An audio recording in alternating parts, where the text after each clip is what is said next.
certaines rencontres ne sont pas le fruit du hasard. Elles portent en elles une force invisible, comme si le destin lui-même avait tissé ces liens bien avant que vous ne croisiez ce regard. Vous l'avez peut-être déjà ressenti, cette impression étrange de reconnaître une âme que vous n'aviez pourtant jamais vue auparavant.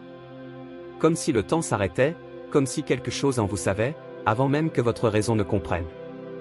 Carl Jung, le célèbre psychanalyste, nommait cela la synchronicité astérisque, ces coïncidences chargées de sens qui ne relèvent pas de la logique, mais d'une harmonie plus profonde. Lorsque deux personnes sont destinées à se retrouver, l'univers semble conspirer pour les ramener l'une vers l'autre. Un appel téléphonique inattendu, une rue empruntée sans raison, un rêve qui se répète. Ces signes ne sont pas des accidents. Ils sont les murmures d'un dessein plus grand. Jung croyait que notre inconscient collectif, cette mémoire commune à toute l'humanité, guide ces retrouvailles. Ce n'est pas une simple attirance, mais une reconnaissance. Comme si votre âme savait, avant vous, que cette personne avait un rôle à jouer dans votre histoire. Et peu importe les années, les distances ou les obstacles, lorsque quelque chose doit se produire, les forces invisibles se mettent en mouvement. Alors, si vous avez déjà croisé quelqu'un et senti cette connexion inexplicable, sachez que rien n'est perdu. Le destin ne laisse pas échapper ce qui doit être. Il attend simplement le bon moment, celui où vous serez prêt à entendre son appel. Mais comment savoir si cette rencontre était vraiment destinée? Pour Jung, la réponse se trouve dans les détails, ces petits événements qui semblent insignifiants mais qui, en réalité, forment un langage secret. Un livre qui tombe ouvert à la bonne page, une mélodie entendue au moment précis où vous pensiez à cette personne, un nom qui revient sans cesse. Ce ne sont pas des coïncidences banales, mais des clés. L'inconscient agit comme un guide silencieux.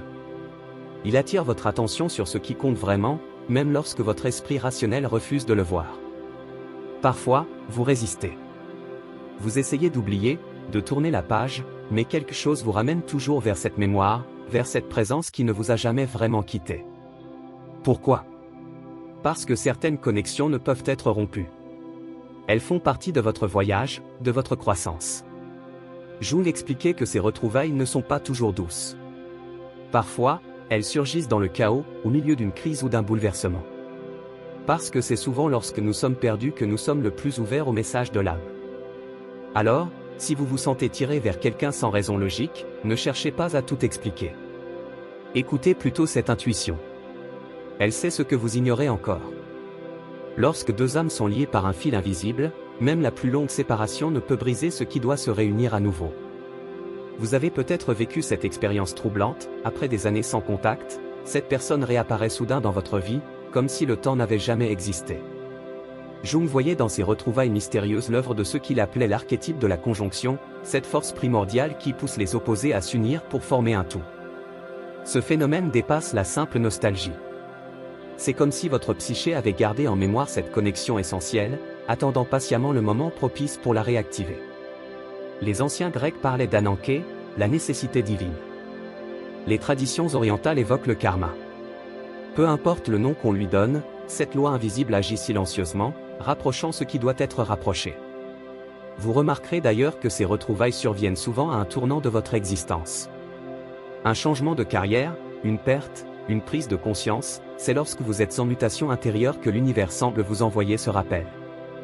Comme si cette rencontre devait servir de catalyseur à votre transformation. Jung aurait dit qu'il s'agit là d'une manifestation de votre processus d'individuation, cette quête d'équilibre entre conscient et inconscient qui définit notre maturation psychologique. Mais pourquoi certaines âmes reviennent-elles précisément au moment où l'on s'y attend le moins? La psychologie jungienne nous éclaire, ces retrouvailles soudaines correspondent souvent à ce qu'il appelait « l'ombre projetée », ces parts de nous-mêmes que nous refoulons et qui finissent par nous faire signe à travers l'autre. Lorsqu'une personne disparaît puis réémerge dans votre vie, c'est peut-être parce que vous êtes enfin prêt à affronter ce qu'elle représente dans votre psyché.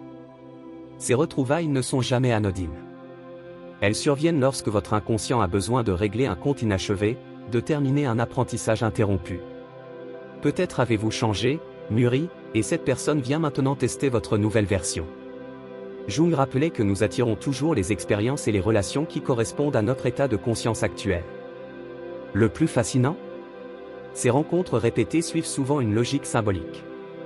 La même chanson qui jouait lors de votre première rencontre, un objet perdu qui réapparaît, un rêve prémonitoire. Ces détails forment un langage codé que seul votre inconscient déchiffre parfaitement. Ce ne sont pas des fantaisies du destin, mais des balises posées sur votre chemin d'évolution.